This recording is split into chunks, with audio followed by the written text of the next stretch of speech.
Hello, everyone, and welcome to episode 2 of Beneath the Lift Tower. This is a podcast by fans for fans in regards to everything Northampton Saints.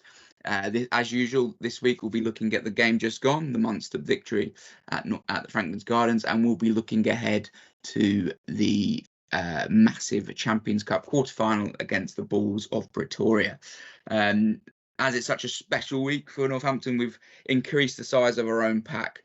Not only are we joined once again by Simon Stacey, Jess Keble and myself, Charles McGilvray, we've added Martin Fletcher into the mix to add, I'm sure, a huge weight of opinion.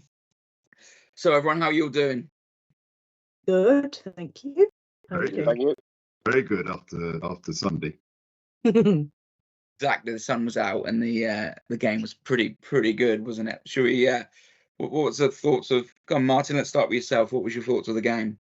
Well, it was an epic from the very first minute. It was frenetic, intense, top-class rugby played in a swirling wind with moments of individual and collective brilliance, and with a crowd that was fantastic. And before we talk, as we surely will, about the brilliance of the Saints, I think we should pay credit to the Munster team, which held us pretty much level pegging till 3/4 of the way through, and to the Munster fans who came in their thousands and added hugely to the occasion.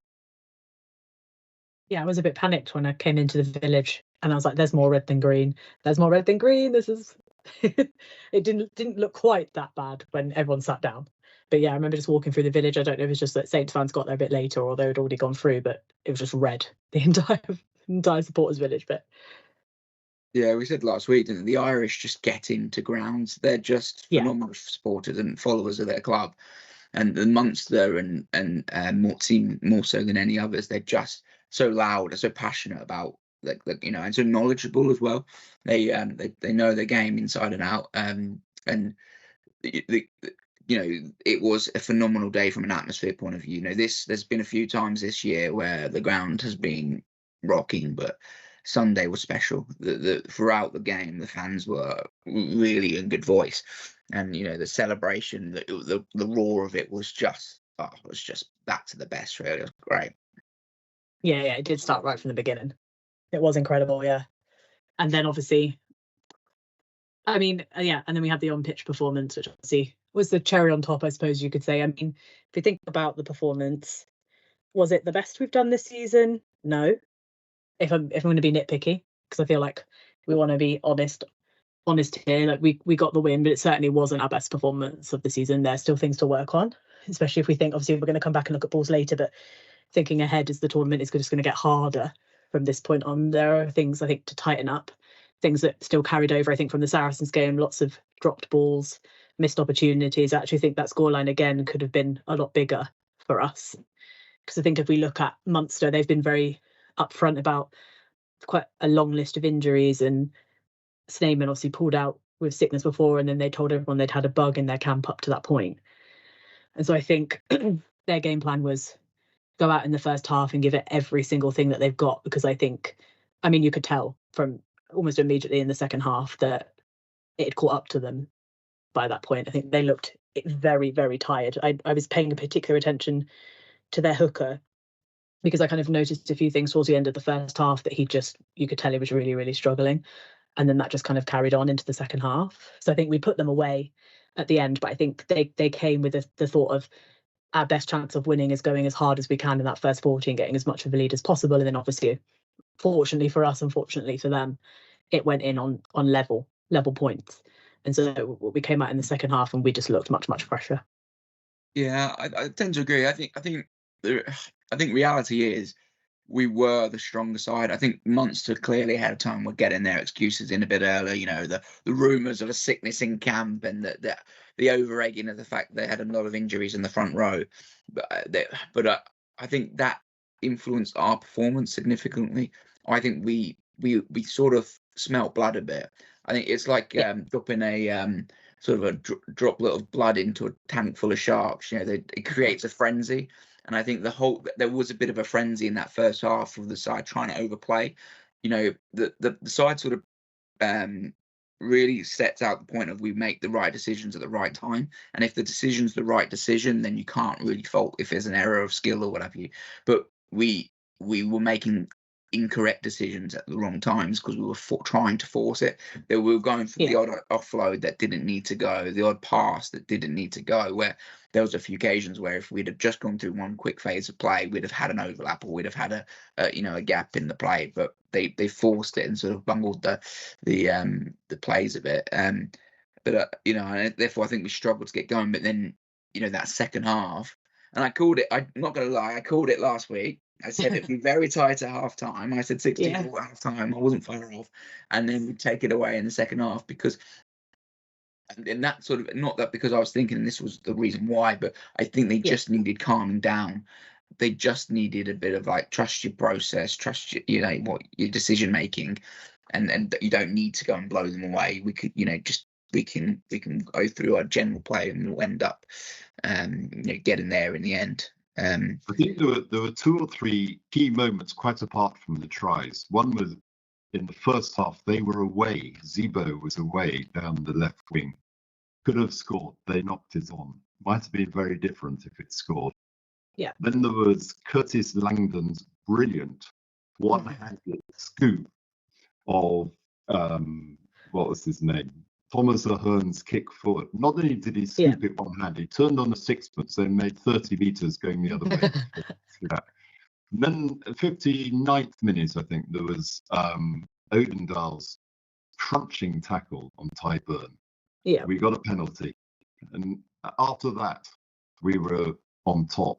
I look back on that as a bit of a turning point. I mean, obviously, Henry's tries made all the difference, but there are key moments.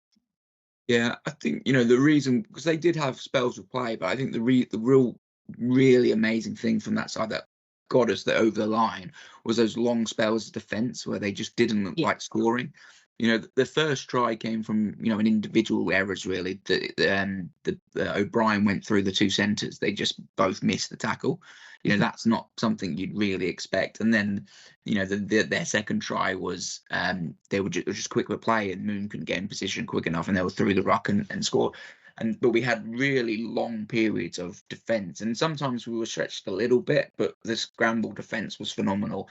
And they just didn't look like scoring, other than those sort of few moments, like you said, Martin, where they had line breaks and a bit of brilliance from unbelievable player Curtis Langdon, or they managed to shut them down, or they made errors, etc. I think the biggest issue they had, and it does go back to the fact that their front row wasn't its first choice, was they never managed to get a foothold at any of their set pieces. The scrum, like on their own ball, we were absolutely destroying them, and so they were having to get out as quickly as they could, and therefore they weren't playing on their own terms. They were playing on the back foot, and the wind was such that the lineouts were just a complete. They weren't. You couldn't really operate the line out. You're having to go to the front in almost every delivery, and therefore it's just a who can get up first sort of scenario, because they know where you're going. So that they couldn't get into the game through either of their set pieces, and with a Graham Roundtree side, that's sort of important. They did have 55% of the possession. Yeah, scored no points after about the 30th minute. I can't remember when their second try was. Yeah, and that's just because they couldn't get that foothold to play off of. In my view, they had plenty of the ball, and that was, I think, because we started to realise that maybe in those conditions, not having the ball wasn't a bad idea, and a bit of territory was key. I was going to say the same thing. Like, we did a lot of kicking and giving them the ball back, and I think particularly in the second half, it was obvious that they'd identified that they were, if we're being honest, knackered out by the end of that first kind of 40 minutes. And so it's just kick the ball as deep as you can, keep them down there, because they just don't, outside of Simon Zebo, I think pretty much, they just didn't have the energy. You could just tell they didn't have the energy to kind of keep going. And so it was smart. I think I still have a few concerns. Some games it seemed to be okay, some games not. I think there was a distinct lack of competing at the breakdown at some points. The amount of times we got turned over is a real concern.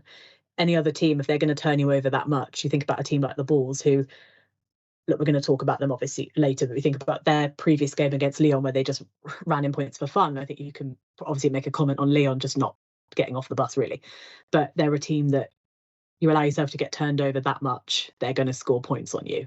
They just are. They're a very dangerous attacking side, whereas obviously Munster weren't quite that threat yesterday. So I think we need to be focusing a lot on how did we manage to get turned over so much, and why are we not protecting those players and protecting that kind of first man in, because it seemed like that was an issue even still moving on into the second half. It was still getting turned over quite a few times. Yeah, I think the breakdown's a really interesting point with Saints, and it was exposed in the Bristol game massively as well, especially with the young nine. So I think we're not resourcing the rucks. Why aren't we doing that? Well, it's because we want men on feet and options to go wide. We want more people in the line so we can create those overlaps. But therefore, you've got to get the ball away, and one man or two men have got to clean that out and be very good. So if you attack us at the breakdown, you have the real potential to just muck everything up and everything we're trying to do. And it's that's a tactic. It's a decision they've actively made. I think they've actively decided we don't overly compete from a defensive point of view either. It's efforts of ones and twos rather than really going after the breakdown. So it's clearly a ploy. It's clearly a view of the way they feel the best ways to play. But it gives an opportunity. And if you think against a side like not necessarily the Bulls as such, but maybe a side such as La Rochelle, where their game is built around enormous hits and enormous people, well, one big hit, you're on the back foot, you've lost the breakdown, and it because you're not actively trying. You're sort of almost presuming you're going to get front forward from football, get the ball away quick, and as soon as that doesn't happen, you sort of you're in stuck really. So it's interesting because it's both a positive and a risk. It's I do think I think we missed Pearson, if I'm honest. No dig to Ludlam because I know he's the captain, but his work rate, you could see that was missing massively. But I don't think we did well being favourites either. We were favourites in that game. I don't think I've ever been to a Munster game and Saints been favourites. So I think we play that card and we think, oh yeah, we're going to go out and storm them. And I think, not saying they're overconfident, but I think they probably went out there thinking we'll beat these quite easily. And then after 20, 25 minutes, they're probably thinking, hang on, we need to change this and more work rate. But yeah, the weather didn't help. The wind was mental. It was crazy, yeah. When they've got to take the big tent down in the village, that you've got a problem. Exactly. Marquee can't stand is a problem, isn't it? We were at one end. We couldn't work out which way the wind was going. The flag seemed to keep changing directions. I thought James Ram was brilliant under the high ball, actually. Yeah, he's such an athlete, Ram, isn't he? And Rambo, and he's starting to hit his straps again. He's three games back now from his bad injury, and the angles he was cutting as well as his. He's a phenomenal athlete in the air. His athletic sort of background just sets him apart. His gymnastic background just sets him apart from some people in that sort of guy. But but his lines of attack, it's similar to Furbank in the fact that he can sort of hit at an angle and then just drift. The line of support he ran on Odendale for the first try was just world class. The support play was there at the right time, and it was lovely to the two centres to sort of create the gap and then the offload from Odendale. But the line makes it, and he's a tremendous player, and we'll get into it in a bit, but it really, really raises the question of when Furbank's fit, what does that back line look like? But yeah, talking about the win, the one thing we couldn't have thought of when we were picking our predictions last week was the win, but we were all fairly close, I think. I mean, I'd say I was pretty close going in 16 all at half time and then a 32-16 win. It wasn't quite as big, but it's good. Simon 30-18. That was fairly close. And then obviously the pessimistic Jess was 27-21. You obviously didn't back them enough. It's going to be a brave one of us who predicts a Saints loss. Oh, wait till the semi. Oh yeah, no, I'd Maybe against never. I never thought. genuinely never thought we were going to lose. I just thought it was going to be close. And obviously, as it got to the end of the first half, I thought, oh God, this really is. And I say, even though it ended up being a 10-point gap, that's still close. But then you also think about, because I have my own questions personally about the format of this tournament, about having a round of 16 knockout with teams who, like Racing getting into a knockout stage having won 1 of 4 pool games. I think there's some questions over the format and how that works. And so it's just nice to see a close game, because out of maybe half of them were close and some of them were just absolutely massive, ridiculous scorelines. I suppose which is what it is. But yeah, that's what you're going to get when you get a seeded sort of draw. But the bigger issue for me was the fact that everyone played something they'd already played. There's only like one fixture, 100%. Which was the Quins game, where they hadn't already played each other this year. Already played, yeah. I don't know about that, whether that's a good thing, because it sort of creates, because you've only played them once, so it sort of creates the revenge aspect of it, and they've sort of put, you know, then you've also played them once, and you know what the team. You could argue that the game in Limerick set up yesterday's game. You had Curtis Langdon sent off. I never know how to pronounce it. Thomond Park. Thomond. Ends up man of the match this time round. I mean, there was a sense of delayed justice in that. They were hungry for revenge. Yeah. And of course, going much further back to the famous Ronan O'Gara drop goal. We're never going to get away from that, are we? If we're going to mention the 42 phases with about 25 penalties not given in Ronan O'Gara, we may as well, like going back to the tap and go from Shane Garrity at the Gardens that got us the victory. When Ronan O'Gara was probably the best player on the pitch, however, we got the win that game. So I spent most of yesterday desperately hoping that Finn Smith wasn't going to get injured, because he was the only recognised kicker in the team. I think it was a risk. It felt like a risk. It was a risk. Who would have taken the kicks if he had been injured in the first half? Probably Sam Matavesi, isn't it? The only thing I did genuine, see, the only thing I did see, which is probably not actually that relevant really, is that Mitchell was practicing kicks at goal during the warm-up, but then he was only coming on as a sub, so I don't know how much that was really going to necessarily help. But I don't know, because normally if you would have Furbank at 15, that's the clear choice, right? But I don't know enough about like Dingwall's kicking ability, for example, or Rams or anyone else's. I don't think I think Mitchell's the one thing that I'm really enjoying this great run that the Saints are having, but at the back of my mind is this sense of fragility. You know, we lost to Bristol, you know, put bluntly, because we didn't have a scrum half. It was, I mean, you know, I'm not being unkind, but he hadn't played at that level. You know, we depend pretty heavily on Finn Smith. Certainly, if George Furbank isn't there. Is any word on when George is coming back? Well, he was touch and go for the last game, so you'd hope, from what the media session said, so hopefully he's probably, you know, closer to fitness for the Bulls game. And like I said, that creates a real question, because I mean, he's been our best player potentially this season. So does he walk straight back into the side? But then Ram has been phenomenal for the last 2 fixtures. And you know how you look at the makeup, maybe Freeman steps into 13 and Odendale drops out, but then Odendale's been pretty good. But then he also went off injured. So do you kick George Hendy out of the team, out of the starting lineup? Super sub George Hendy. His cameo performance. I mean, George Hendy's teams sleep on him way too much. You'd think with the amount of analysis that goes on in the current game, people pick up on the fact that he wins the contact every time. You can't go high on him, and you have to almost double tack him, because he always wins. Like I was watching him play for Bedford the beginning of the season, and I was saying to my mate I was with, watch this lad, like at this level, championship level, they're not going to get close to him. They're going to try and tackle him, and they're not going to realise he is so strong in the contact. He wins that collision. He makes breaks. He works through the tackle, and you know he got that ball from Ram for his second try, and he had to stop, go backwards, pick up the ball, and there were 3 defenders coming across.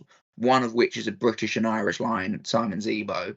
and he goes around him like he's not there. You know, that Hendy is a phenomenal player, and he offers. I think he's at the moment he's probably on the bench because he offers a lot of coverage. But wow, what a potential he's got. You know, that second try was just his second try. Sorry, obviously our last try was just. I mean, you look at it, you just think, oh, it's just ran a straight line to the line, like cool. And then you look back at it, like I said, and you realise all the things he had to overcome. Like I said, the pass, I can't remember who it was, but it was awful. Like far behind him. I'm like, what's actually happened here? And so you just think all of the pace is gone, and then all of a sudden, like, hold on a second, he's over the line. Yeah. And like you said, when you've got a 21-year-old winger against a 34-year-old, like you said, British and Irish Lions winger, you think only one person's winning that competition, and he didn't. And then there's Hendy, and it was absolutely crazy. And he said he had so much time to set up to make that tackle because the bars went awry. Yeah, Hendy had about 3 foot to work in, and he managed to sliver through. I mean, the first try he scored was a bit special, and it wasn't necessarily him, but it was the phase of play that they played, and this sort of attacking shape that Saints play with, where they've got the options of the centre to do the middle or the ball out the back to create that overlap. I mean, I think 2 or 3 other tries from the game, basically from that very standard structure that all the players just get into straight away. They know where to be. They know the options that are available. And, the sort of the break for Slyto to Ram to Hendy. I mean, when you've got those 3 players in open space running down the field, it's just tearing up. Yeah, it's virtually impossible to sort that out because there's they can go round it, let alone if there's space to be done. Like I said, even the first 2 tries, I was like, all of them were just so nice in different ways, like little passes to set them up. I mean, like Ram getting through for the first one. I mean, Freeman, we all saw that coming a mile away. The 2 to 3 players around him to tackle him saw it coming a mile away, and he just ran through him. And you're just like, it's almost like you cannot defend it despite the fact that you know what the play is, because look, it's not. We do it very well, but we don't do anything particularly difficult. We just put the nice passes in. We get through the holes, we make the lines, we go through. But it's just teams know this. So like you said, you could see the Tommy Freeman run through the gap coming so far away, and they just fell off. It's just moving the ball to space and occupying defenders. In the Ram try, it's almost identical shape to the Freeman try, but it's different people doing it. The Dingwall takes the ball to the line to get to Odendell to take the break to get the offload. The Freeman try is almost the exact same attacking structure, but it's Finn Smith that gets it off of Dingwall and puts Freeman through the gap. And you can't underestimate the line and the drift on the line that Freeman has, because the defender's lining him up and saying, right, he's coming down here. The ball gets passed, and Freeman's 3 foot to the right of the defender because he's just drifted on the ball. It's not new.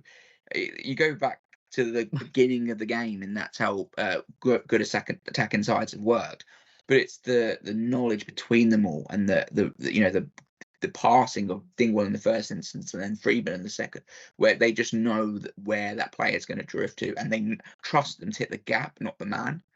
Because if he's hitting the man, you play it to put different ball, but to put it into the gap and trust the player to hit that angle. They are on a very, very good level at the moment, and we haven't seen that for quite a while. I mean, if you think about, yeah, I was going to say we should. I think we did this last week. Just thinking we should finish up with like who we thought man of the match was. Like, did we agree? Did we not agree? Do we think it was somebody else? So, like Simon, you think it was Curtis? Langdon was. Oh my God, that boy is just immense. Signing of the season by a countryman. If he's not playing of the season, I don't know what it'd be. I don't know what he can do. The pace. And you think you've got Sam behind him. You're spoiled at hooker. Really are. 2 of the best hookers in the Premiership by a countryman. There's not many to test one-handed. That's genuinely crazy. Madness. And then run halfway up the pitch and then set up you know what I mean? Wow. There definitely aren't many hookers in the Premiership that are as fast as Curtis Landon, but also have the audacity to chuck in a goose step. Like like what? There isn't a hooker in the country that does that. He is, like you say, on the form of his life. It's quite an achievement to be made man of the match when you were. He went off after 51 minutes. Yeah, exactly. Yeah. I think Ram had a fantastic match, but actually, once again, I thought Finn Smith, not for his kicking, but for his defence. I mean, the number of times he had thundering great forwards running straight at him, and he just throws himself at them time and again. I mean, I made a point almost of watching him yesterday to see how many tackles he made. It's an extraordinary number. They target him because he's sort of not as big as some of the others, but he rarely misses one. The Johnny Yeah. Wilkinson. Yeah, exactly. I agree. He punches well above his weight, and I think with him and Dingwall in that sort of inside midfield area, we've got a really solid basis for that. To take on a crash ball or whatever. Yeah, I mean, you're going through the team and like the front row were just dominant. So Davison and Naogan were both had great games. Again, Coles was all over the place and making and Moon, the most underestimated player of all time. The impact he has is huge. I thought Courtney was Courtney. Graham made some great carries. He set up the Ram. I think it was the Freeman try with his pick up off the back of the scrum. He really punches well through there. The centres were pretty good, other than the missed tackle in the first half, and the back three were just electric, aren't they? I think James did a solid job, and then Mitchell added a lot of pace. I think when he came on, I would be almost tempted to go with that way again, and stick James on for the beginning, and then add the pace to Mitchell because it's so effective. Mitchell made a big difference when he came on. He was so fast. Yeah. Why don't we start with predictions of the Bulls result next Saturday, then explain why? It's a good idea. Yeah. What do you reckon, Simon?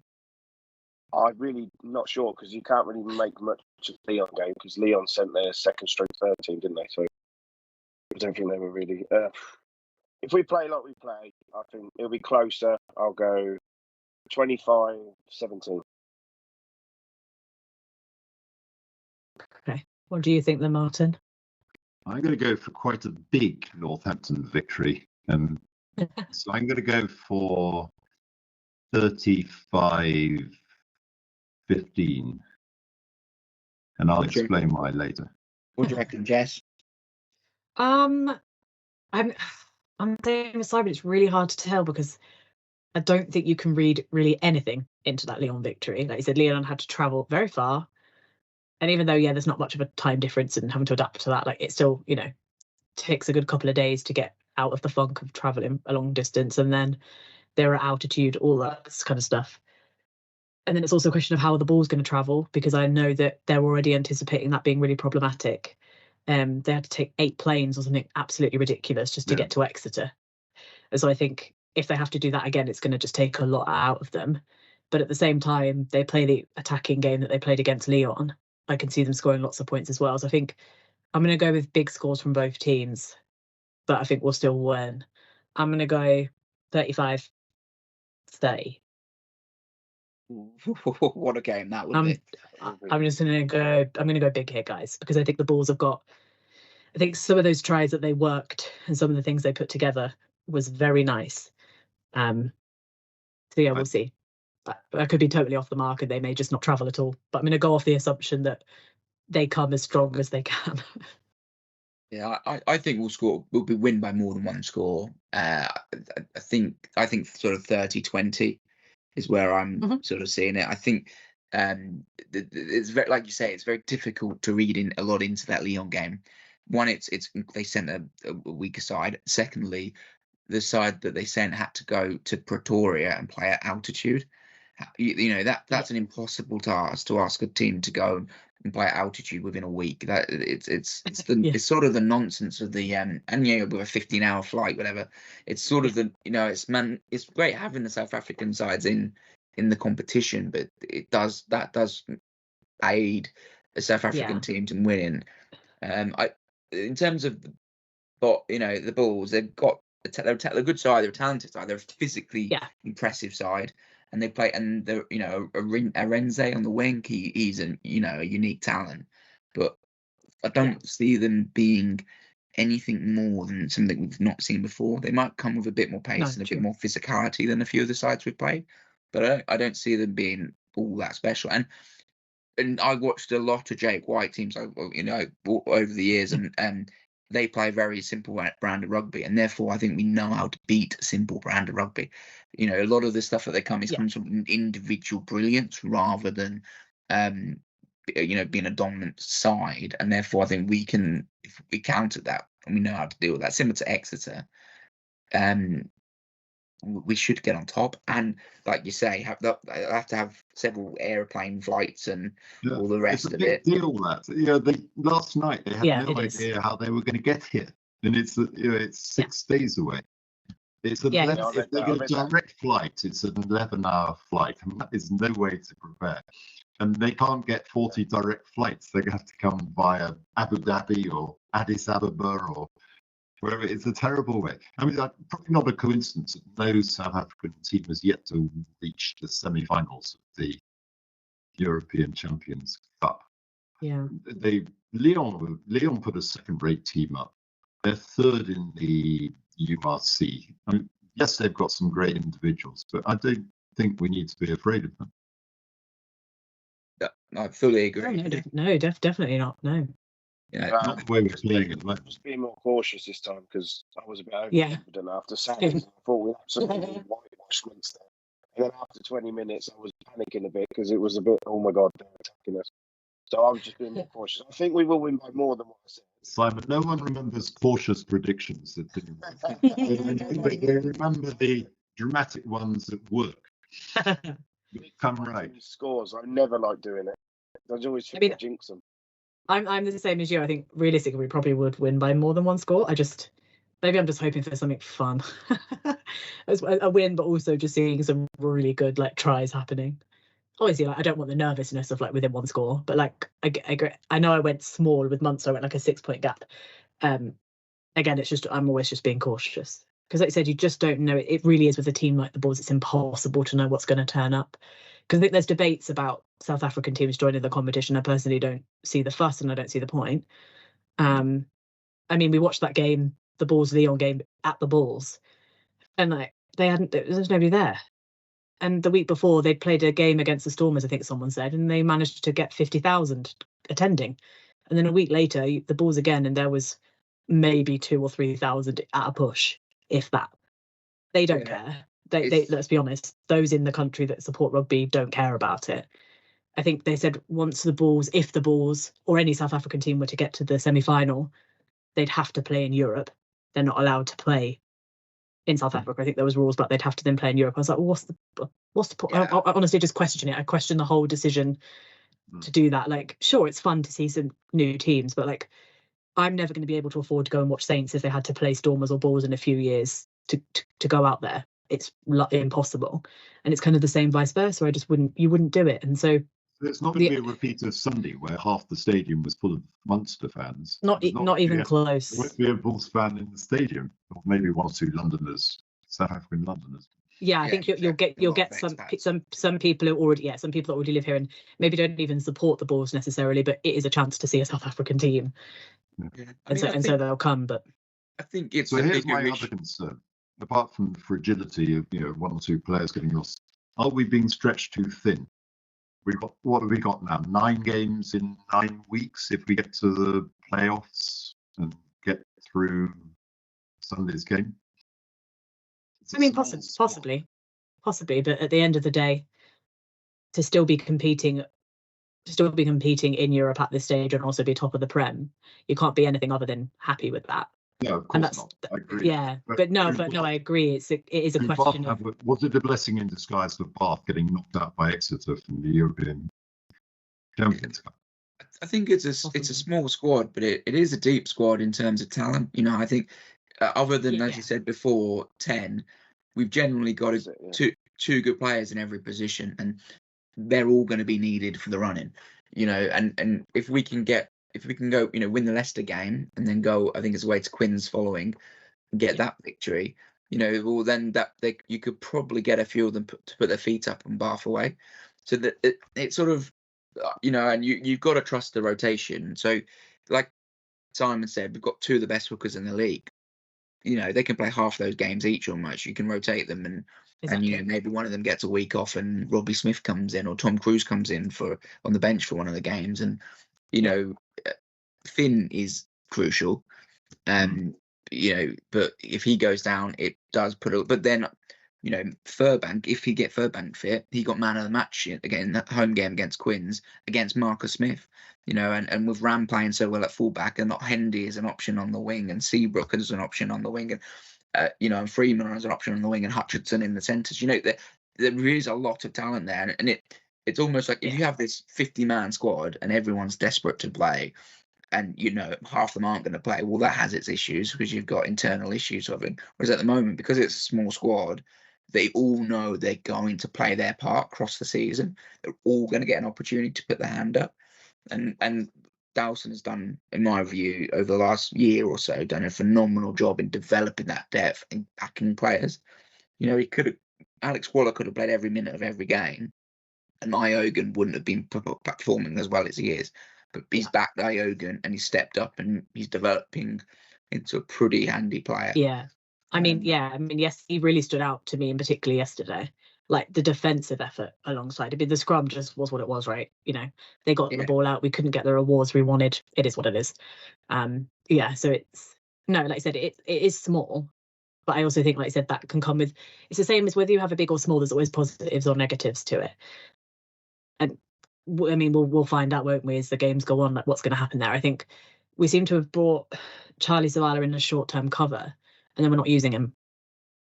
Like and eventually we may be forced to. So I don't know, who knows. I'm hoping that Finn was just suffering from cramp. It's similar to the sort of ethos that Boyd brought in the sense of Dan Bigger would play every minute of every game that he could possibly, and he just now it's and he did that when he had Bodie Barrett back at the Canes. He stuck his flag to the mast of one player and he became the key player on the pitch.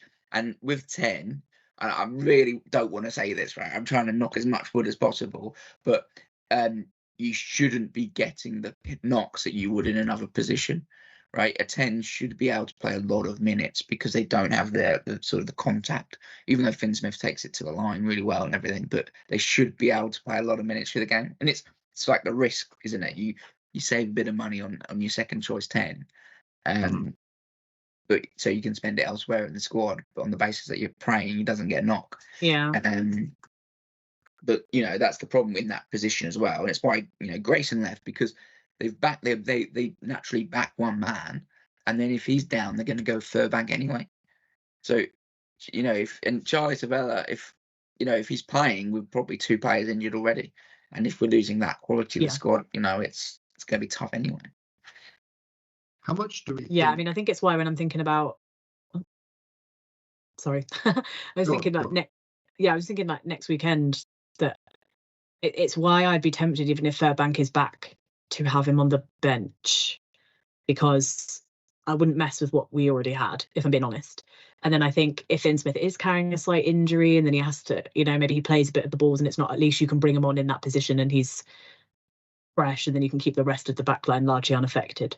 Because I think I would do exactly the same as I did with Mitchell, and he's now been out longer than Mitchell. I think based on how Ram and the others have been playing, would I bring him straight back in? Honestly, no. Because I think, like you said, he can cover that position. He can cover 10 as well if we need it. And as we get further into the season, we're going to need to start thinking about those kinds of decisions. So no, I think I would, and that's assuming he's back fit, because like you said, he was touch and go 2 weeks ago, but here we are still now 2 weeks later and they're still saying the same thing. So we need to kind of, they're obviously not going to tell us what the injury is. I've seen him walking around. There's no noticeable limp or any boots or anything on him. So I'm assuming it's nothing particularly serious.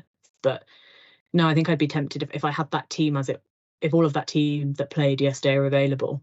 I'm not sure I'd make a huge number of changes, except maybe, like Simon said, bringing perhaps Pearson in for London. Yeah, we don't know what the injury was there, do we? Why it wasn't available? I mean, I think they did.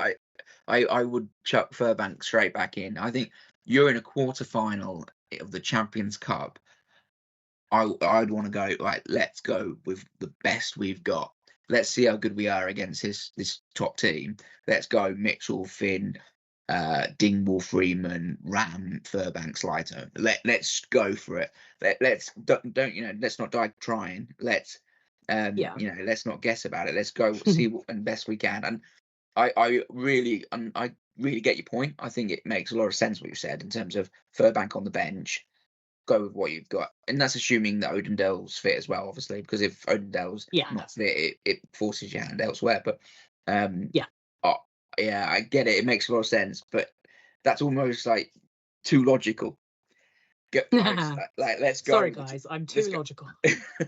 Let's go with the dream team. Let's throw it out there. Let's because how good would it be if it clicked? We should probably wrap this up. But one final question. How much do we think the fact that Courtney Laws, Lewis Ludlam, Alex Waller, all these iconic players are leaving at the end of the season is driving the team forward now? How much of an emotional impetus is it giving to things? I mean, I'm sure it is, but then I would also make the point that a lot of the people that are pushing us forward are all of the young guys, and as much as they've probably been looking up to these guys throughout their career, I think they're just enjoying the fact that they're young early on in their career and they might be able to go and win some trophies. But I have no doubt that the emotional, because I think Finn Smith did an interview, I can't think of what channel it was for, but he did do an interview talking about Courtney Laws, and it's pretty obvious like the impact that having him in the squad has on the rest of the team. So I'm sure there is a part of that, but I also just think it's also a young squad predominantly having a hell of a lot of fun playing with each other and working really well together as well. So it's probably a combination. Yeah, I think, when you look at the individuals as well, they are part of the senior core, it's almost leadership group within the side, with Laws, Ludlam, Moon, Alex Waller. They're all really senior figures, and I'm sure, and based on, what you sort of expect of them, they're all desperate to leave on a high. It's literally, 100%. Go off in the sunset with a couple of trophies or a trophy in your bag is the dream exit. But I also just think this group at this point in time, with this group of coaches, have reached a really, really high standard of rugby. That we're a phenomenal side at the moment. That Northampton haven't been this good for a very long time. And I always thought there'd be one more season before this team really came to maturity. But actually, I'm increasingly thinking it's this season we've got to win. Yeah, it's now. Yeah.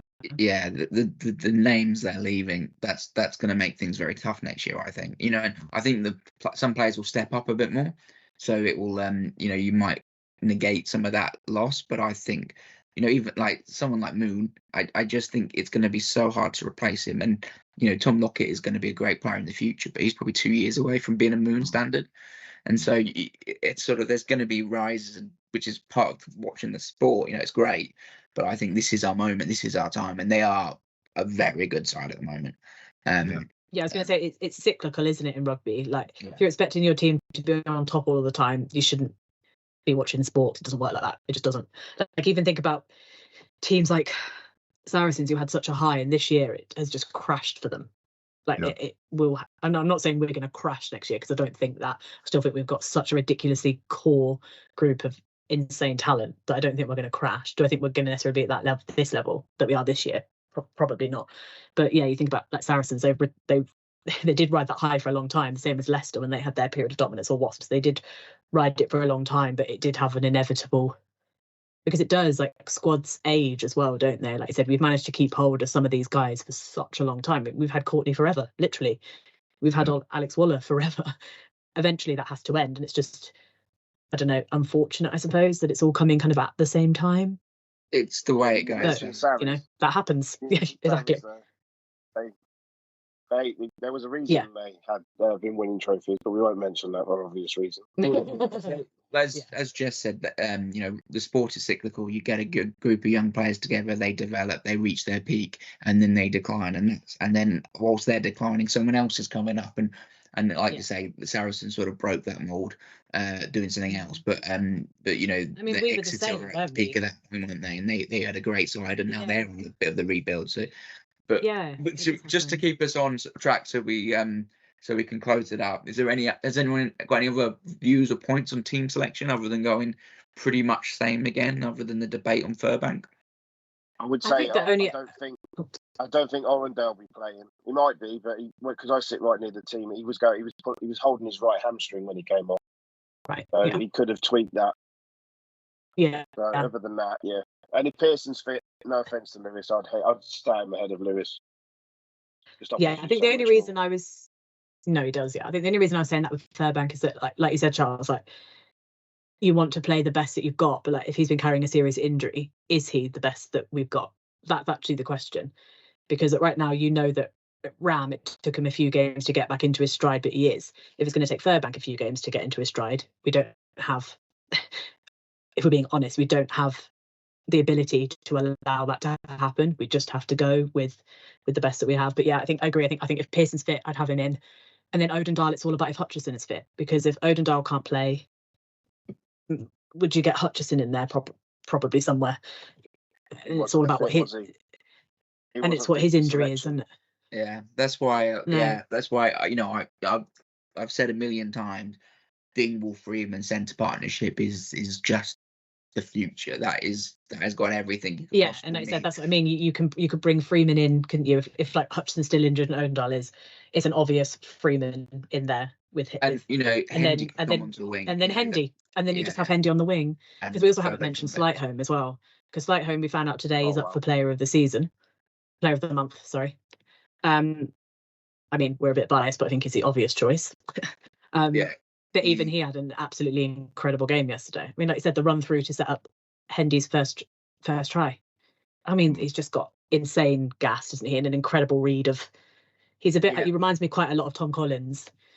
That just when the speed turns on, it just turns on, and it's impossible to defend. And he was just through there. So I think particularly in the backs, we are spoilt for when everyone's fit. We really are spoilt for options. I would say Tom Collins on steroids though, because not illegally, by the way. I just mean not actually. Absolute unit. He just bounces through tackles. No offense to Tom, he used to get tackled quite easily because he was quite small. Whereas Ollie is just like a running ball. Yeah, I think I'm thinking more of just kind of like the sheer pace to be able to just get away from everyone. Just kind of reminds it. But no, you're right. I think but I said it last week. He has become the beast he was always destined to become. At this point in time, he's like you say, he's got everything. He can run 10.8 meters per second, which helps, and then he's just absolutely stacked and powerful and wins collisions and gets over the ball and Anyway, we can't carry on and keep going on about Ollie Slightholme because we'll be here for hours. Or any of them. Do you remember sort of 15 years ago when Ben Foden was starting? There would be this ripple, this frisson every time he got the ball. The crowd was so excited. Now you can say that of 4 or 5 of the Northampton backs, not just one. Yeah. What a treat. Yeah. And the unit as a whole is so functional. Like they've got that shape that they just get into, and it's we're very well coached, very good group of players at the moment, and it is a joy to watch. I'll be honest, I'm mainly happy for Phil because there was a lot of criticism of the decision first to make him head coach, then he's obviously director of rugby. I found it quite intense. I found it kind of surprising because I was like, you don't know what's going to happen. And I think maybe that's what it is. It's kind of scary to not know what's going to happen. But even whatever happens this season, it's just he's completely changed the complexion of the club and all these people and how they play together and what the focus is on. And then obviously also Radford, or Radders as they call him, coming in and making such a difference. But I'm really pleased for him specifically because I don't think he's on social media very much or at all. So I don't think he necessarily saw it. But I just thought it was such an intense criticism for someone that hadn't even started the job yet. I was like, this is a little bit insane. And actually, I think that it isn't just about his obviously coaching ability, which is obviously top notch, but you can also see it sometimes in the way that the players will react and interact with him. There's such an intense level of respect there. And I think that's actually really crucial to how the team will play. Like he respects them, they respect him, they all respect each other. yeah, so I'm just really happy. I'm really happy for him that we're on this up. I mean, obviously we haven't won anything yet this season. We still may not, but I still think we're in such a different place than we were. Because like I said, we had the rise and the quite heavy crash. 2014 and then 2015 topped the league, didn't we? And then it was sort of downhill from there. Yeah, And I think he's turned it around that well in your first ever time being in that position. I think is he does deserve a lot of praise, and it should be noted the decision he made to appoint Lee Radford, because I know watching Lee Radford sides from rugby league in the sense of they are a phenomenal defensive side. So when we got him, it was always a coup. But the decision to appoint him, to drop Ian Vass, who is, he's been around the club for a long time, and is a known person at Northampton, to make the decision to drop him to bring in Lee Radford is a really big call, and it's worked incredibly well. And Dowson deserves all the credit and all the praise for making that brave decision as well. And it's a huge call, but well, hopefully that group stays together for a good period of time. It'll show how it'll show how good it was when we're European champions and we've won the English Premiership at the end of the year. We'll show how good a decision it was. But anyway, I think we need to wrap it up. It's been a really good conversation, everyone, and we'll be back next week to digest the Bulls game after that, hopefully a fantastic win. But it's goodbye from me. Goodbye from me. Bye from me. And from me.